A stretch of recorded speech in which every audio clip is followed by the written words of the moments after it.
All right. Welcome, everybody. Thank you for coming. I'm asked to remind everybody before you leave to please fill out the survey forms that you find sitting on your chair. We do get these back, and we do try to make improvements based on those every year. I say we as a board member of Trends, not just as a speaker. One of the feedbacks I got last year was that I didn't have enough handouts and I needed more. So I made twice as many this time, and I have the same problem again. So feel free to remind me that one more time. I apologize. But as I said, anybody that wants to email me, I'll get you my information, and I'd be happy to email back a copy of it. It's simply the slides that we'll be seeing here today. I just tried to provide you some area to take notes. At the end of the day, if you're interested in talking with me further, I have some packets up here related to my company, one of my companies. I didn't want to hand those out, but they are available for those that are interested. So just briefly, I like to walk around, but they took the mic away that lets me do that, so I'm going to be a little fidgety up here. My name's Rob Trickler. I'm an attorney that for the last 10 years has exclusively practiced for landlords. Landlord-tenant law is all I do. I have one law firm in Everett that works from Whatcom County down to Pierce over on Island and Kitsap, doing nothing but evictions and supporting landlords. That's all that does. I have another business, it's another law firm that does nothing but property management. I tend to think we do it the right way, and hope you'll be interested in stopping by my booth and checking some of that out. I am also president of Washington Apartment Association. I have been for several years, one of the owners of Trends, one of the oldest owners of Trends, and as such I'm on the board of Trends. So putting that hat on, I want to welcome you all and thank you for attending the trade show. And I hope you all have a great learning experience here today. I know we're expecting one of the largest shows we've had in many, many years. So thank you all for coming. That being said, I would start this out the same way I did last year and say, I'm going to give everybody forewarning right up front.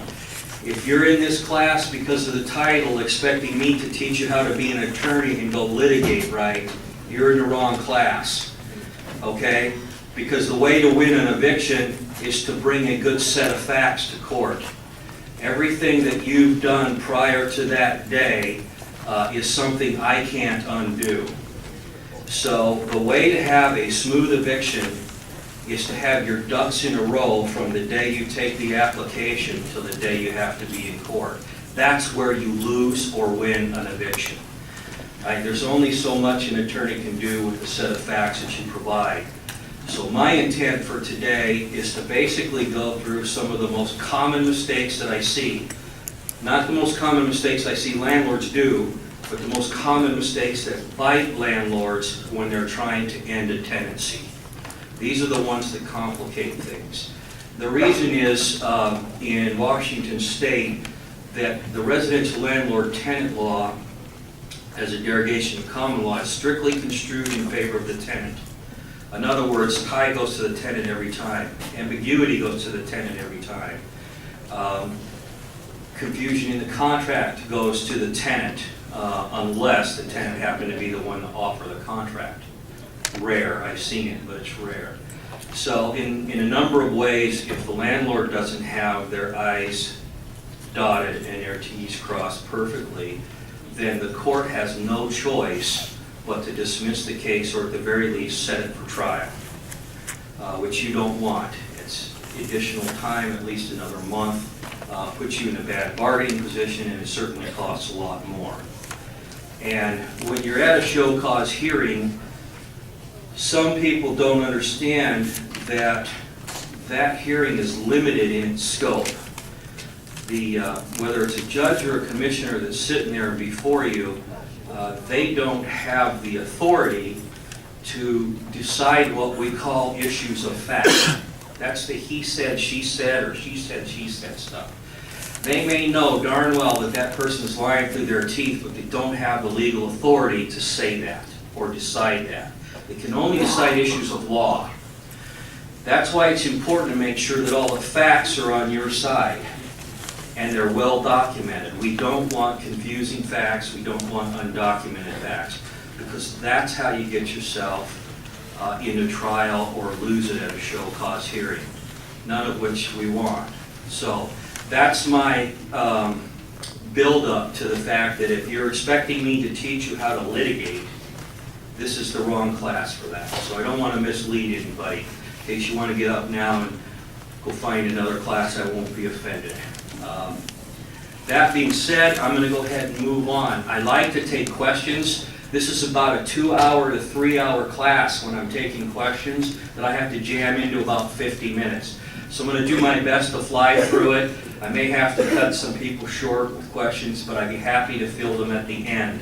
I have a booth out here, 2 of them, WAA, and then my all-county landlord law group right across the aisle. So I love to answer questions, and I welcome them. I break it down into 4 areas: application, contract, tenancy maintenance, and notice. Tenancy maintenance doesn't just mean maintenance in the traditional sense of fixing things. First thing I always recommend is screen. WAA has now begun a screening company as well. This is extremely important. Most of the worst problems that I see come through my door are people that didn't screen folks. A lot of times it's family, a lot of times it's friends. Those tend to be the worst. But there's absolutely no substitute for screening. You should be doing a credit check. You should be doing a court check to find out their history, criminal history, as well as civil with regard to evictions. It's a wealth of information, and it will save you a lot of headaches. Know your criteria for denying an application, okay? A year or 2 ago, the law changed. I was involved in litigating against this because WAA has a lobby team. I'm heavily active in that and guide it, and I'm down there testifying frequently. So this was a battle to try to get away from the idea of portable tenant reports, screening reports, okay? So we gave a little bit in order to try to prevent that. They're still going to come back and ask for it anyway. No matter how much we give, it seems they always want more.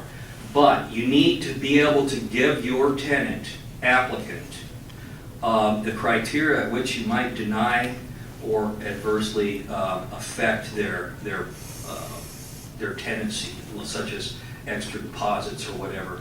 If you're going to charge them and pass the cost of screening on to them, you must by law give them your criteria, okay? I highly recommend you use some that's vetted. Don't start from scratch. There's a number of things you're not allowed to by law under this state. It's even broader than the federal constitution, but you may not deny people for certain things. So you need to be careful that your criteria doesn't include one of those prohibited things, right? That's your typical, age, disability, gender, sexual orientation is one in this state. HIV status is another one. So there's a number of them, which is why I suggest that you start with a form that's been vetted by a company. It may be WAA's, it may be somebody else's, but start from there. You can modify those things to meet your business needs, as long as you're not modifying them in a way that doesn't comply with state or federal law, okay? And ask an attorney if you have any questions. Comprehensive tested application. A lot of people that are getting into this business don't know what they should be asking on an application.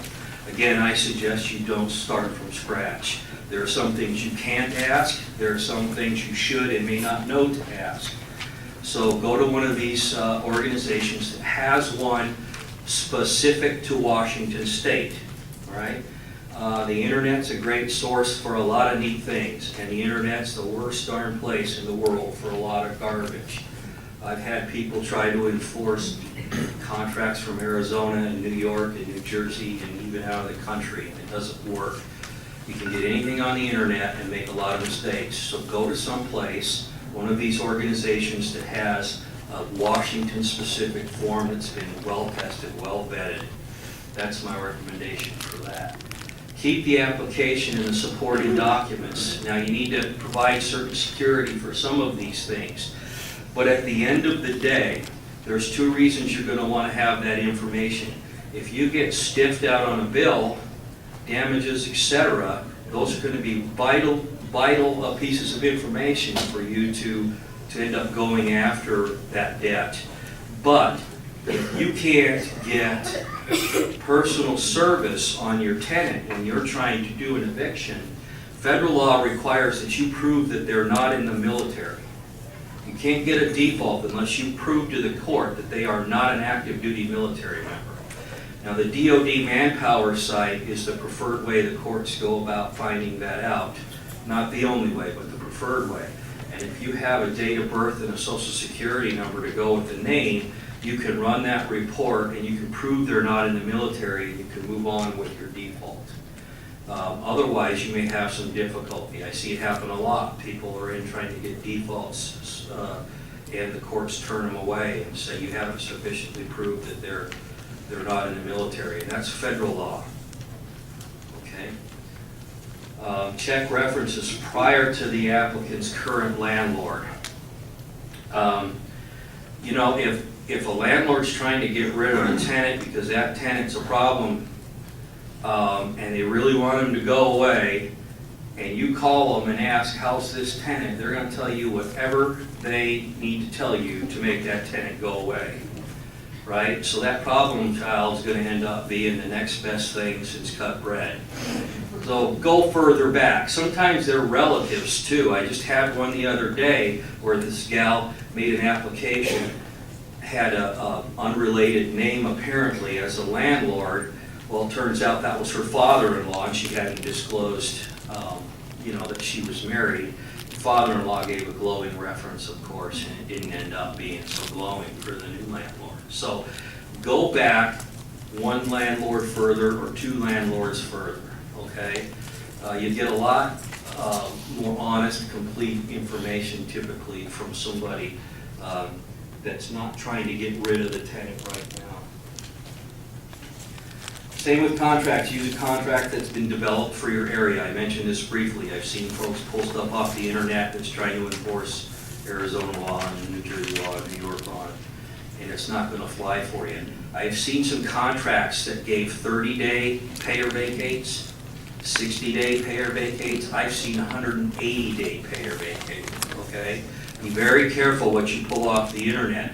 For that matter, the MLS right here in this state, I think they corrected it recently, but it used to be, and I see a number of old forms still floating around that requires a 5-day pay or vacate. And people don't know that. They pull this MLS form off of a website. It's well vetted, it's well tried in this state, it's specific to this state, and they don't realize that it's 5 days pay or vacate until they brought me a 3-day pay or vacate that they issued, and I said, not good enough. If you gave them more time in your contract, they're entitled to more time regardless of what the statute says. And we have to do it over again, okay? So be careful with your contract. Make sure you know what it says, make sure you know where it came from, and make sure it belongs in this state by some source that's used it a lot, vetted it a lot. They change. As the laws change, we're constantly updating our contracts to make sure that they comply and protect our landlords. I don't recommend, a lot of people try to restate the Residential Landlord-Tenant Act in their contract. It's useless. It's the law whether it's in your contract or not, okay? The only thing that you accomplish by trying to restate the law in your contract is potentially causing you problems if the law changes, because then you're obligated to whatever you gave them.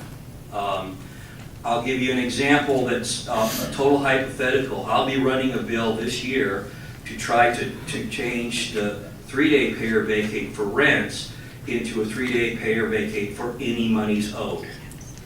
similar to 5920, the mobile home, okay?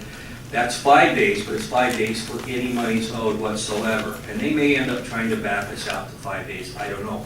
But let's say you've put in there 3 days for rents, you've restated it, and then we turn, and it restates 10 days for other things like utilities, late fees, NSF fees, taxes in some cases, the landlord's costs for having to remove garbage that the tenant didn't do, was obligated to do, those type of things.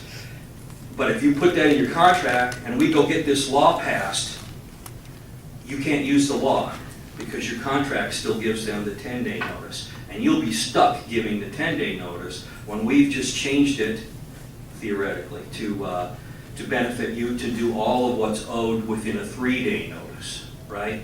Those type of changes happen frequently. I'm not saying this one will happen this time, but it's an example of how restating the law in your contract can only hurt you. Because it doesn't matter if it's illegal, your contract could say it until it's blue in the face and signed in blood, and it's not going to change the fact that it's illegal. But if you give some additional time above what the law allows, you're obligated to it. So be careful with that. I see that happen a lot. A lot of people ask me to write them contracts that are ambiguous so the landlord can do anything. That's bad. Tie goes to the tenant, ambiguity goes to the tenant, okay? As much as I'd love to give my clients all authority to do pretty much whatever they want, that's not the way the court's going to see it, okay? So if you've got an ambiguous clause or area of your contract that can be construed a different way, and the tenant construes it a different way, the law's going to come down on their side. That's mandated. So ambiguity doesn't help you, okay? I've seen a lot of very long contracts. They develop over the years. They change as landlords, get experiences, and they want to make sure they don't have those experiences again, so they'll modify the contract. That's a better way to go. Short contracts leave a lot of stuff open to interpretation, and interpretation is not your friend when you're in court, okay? Consider month-to-month rental rather than a lease. This is just my opinion. You have to make a business decision yourself. But I have very rarely, I think only on one occasion, seen a lease help a landlord.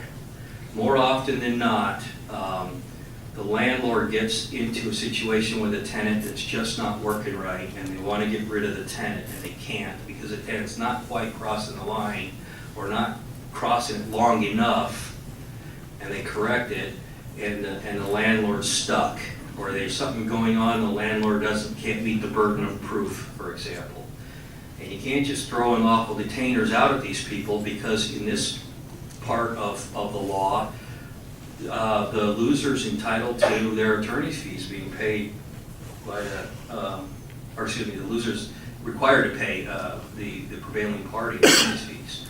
So it's dangerous, it's risky, and you have to have your ducks in a row.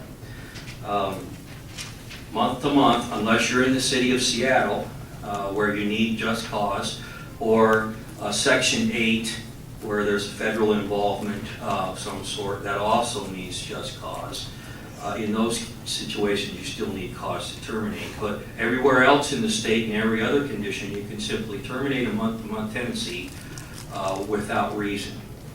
And then your problem tenant goes away without you having to pigeonhole in some sort of a problem. I have not ever seen a situation, to my mind, where a tenant really refused to go because they were bound by a lease. More often than not, if the tenant wants to go, they get a new job, they lose their job, whatever, lease or not, they're going to go. And in this state, the landlord is obligated to affirmatively mitigate that. You have to try to re-rent it, and as soon as you do re-rent it, you're no longer entitled to collect rents from the breaching tenant, right? So usually that's a month or two. So they may quit this tenancy, this lease 10 months early, but if you re-rent it in 3 or 4 weeks, that's all you're entitled to go after, the 3 or 4 weeks, plus the whatever damages they may have left behind, and the cost of re-renting it. So you add that up, and then the cost of hiring somebody like me to go after it, and the likelihood that you're going to get it, it really never turns out to be worth it in my experience for a landlord to mess with it. So, I'm not trying to talk you out of it. That's just my 2 cents worth about leases versus month to month. And I think it's fair for me to say I'm well dialed into the attorneys that do this business, and I think we're all on the same page with that, more or less.